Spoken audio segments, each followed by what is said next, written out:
Minister Lien, dear Marius Holm, ladies and gentlemen, some of you probably are aware that in Germany we had an extremely controversial debate over our energy policy for many years, actually decades.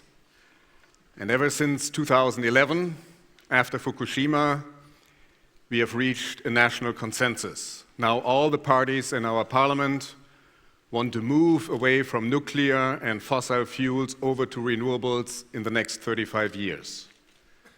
So that by 2050, we will have more or less decarbonized our economy and have cut our greenhouse gases by 80 to 95%. This transition we call Energiewende. And it includes all sectors, the power sector, the mobility sector, and the heating sector. And the answers in all these sectors are always the same. First, it's about efficiency. And second, those amounts of energy that we cannot save by increasing efficiency, we should generate through renewables. And that's why the power sector is key. Back in the year 2000, when in Germany we created our support scheme for renewables called EEG, we didn't know which technologies would work in Germany. So we put them all on the same starting line. Every technology received a different feed-in tariff, which was nothing else but a guaranteed price for 20 years for feeding kilowatt hours into the grid. And then there was this technological race. Some technologies didn't work. Producing electricity from geothermal production never got off the ground, 0.1%. Other technologies like hydro, we were not able to expand much over the level that we already had in the year 2000. Back in 2000, we had 4% hydro, now it's 4.1%. There were some technologies that expanded very quickly, for example, biomass. But we see now that we cannot expand producing electricity via biomass much over the level that we already have today without getting into serious conflicts with nature conservation or food production. So there are very clearly two winners of this technological race, and that's wind and solar. And during the last 15 years, we also made a few very expensive mistakes. But the good story is that within only 15 years, we have learned now in Germany to produce electricity from new windmills and new large-scale solar at the very same cost level as if we would build new coal generators or gas generators. Somewhere between 6 and 8.5 cents. That's what you need to cover your investment costs and your operational costs if you build a new coal generator or gas generator. And by the way, much cheaper than nuclear if you look at Hinkley Point in Britain. So whether this Energiewende is going to work, it's not a question about technologies anymore. We have the technologies. It's not even a question of costs per kilowatt hour. It's a question of whether we are going to be able to create a power system that is capable of including growing numbers of electricity from windmills and solar panels. Because these two technologies have features that are very different from the features of conventional generators. They do not produce electricity according to wholesale prices at the power market, but according to weather conditions.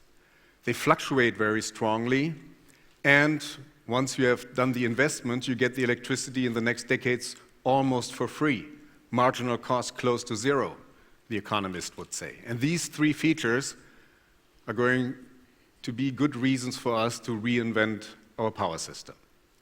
So what we need to do now is integrate the renewables into the market and, of course, make the market ready for incorporating growing numbers of windmills and solar panels.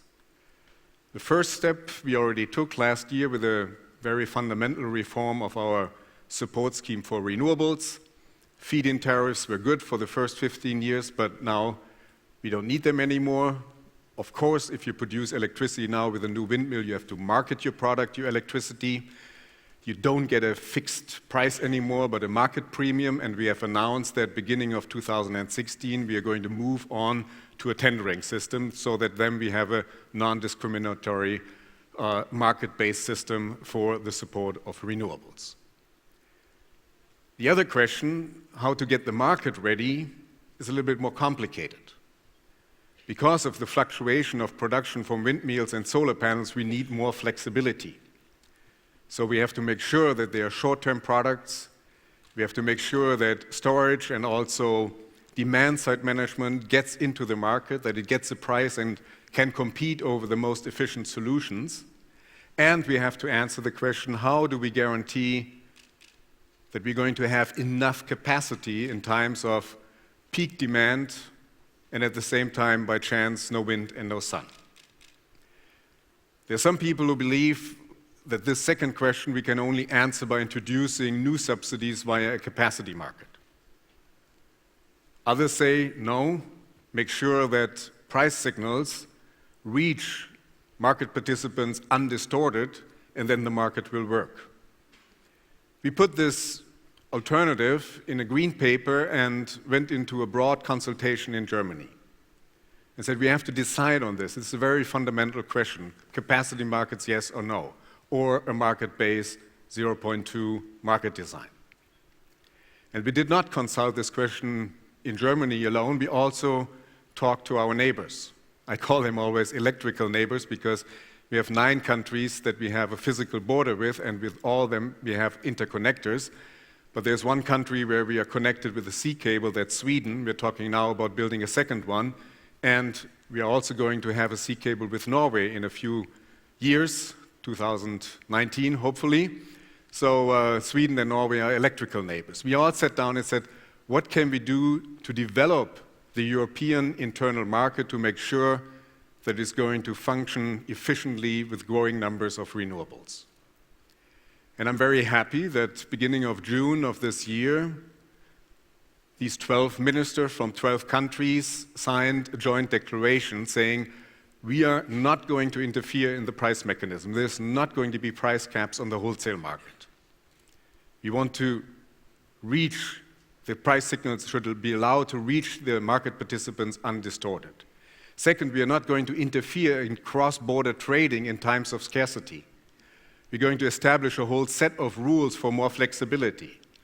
And we're going to cooperate on finding the right amount of capacity that we need by having a common assessment. Because our peak demand as 12 countries is not as high as the sum of our national peak demands. Because there's not always in all countries peak demand at the same time. So we are going to save money for our consumers when we cooperate. And in Germany, we are now in the phase of implementing these decisions. 8 days from today, the German cabinet will decide on a very fundamental reform of our energy legislation. There's going to be a very clear decision against capacity markets.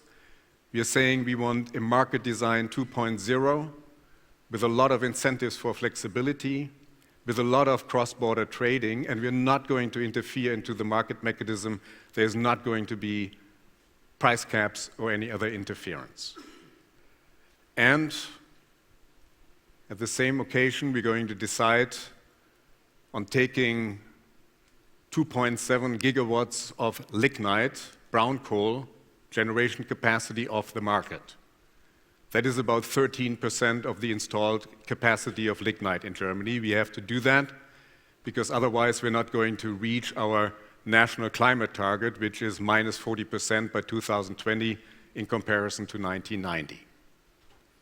That's not an easy thing to do because there are thousands of jobs involved. So we have to do this in a socially acceptable manner, but it needs to be done. I mean, we have to be very clear about this. If we are serious about limiting the global temperature increase to 2 degrees, then we only have a limited budget of CO2 that all of us on this planet can emit in the next decades. That's pretty much 1,000 gigatons of CO2. And if we keep emitting CO2 at the same level globally as we do it today, then this budget will last only another 25 to 30 years.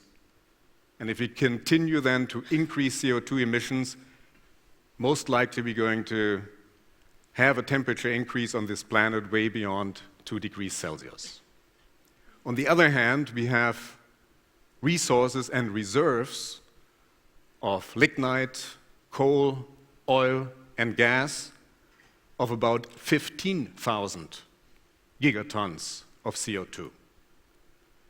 So the challenge is, of these 15,000 gigatons of CO2, to leave 14,000 in the ground. That's lignite, oil, gas, and coal. That's a huge challenge. I personally believe we can do that. And that's why we're organizing this Energiewende in Germany, because we want to prove that it's possible, even in a highly industrialized country, to move away from fossil fuels over to renewables and supply cost-efficiently an economy that has a lot of industry and that consumes about 600 terawatt hours of electricity a year. That's why we're doing this. And to be very clear, it's not about saving the planet. Don't worry about the planet.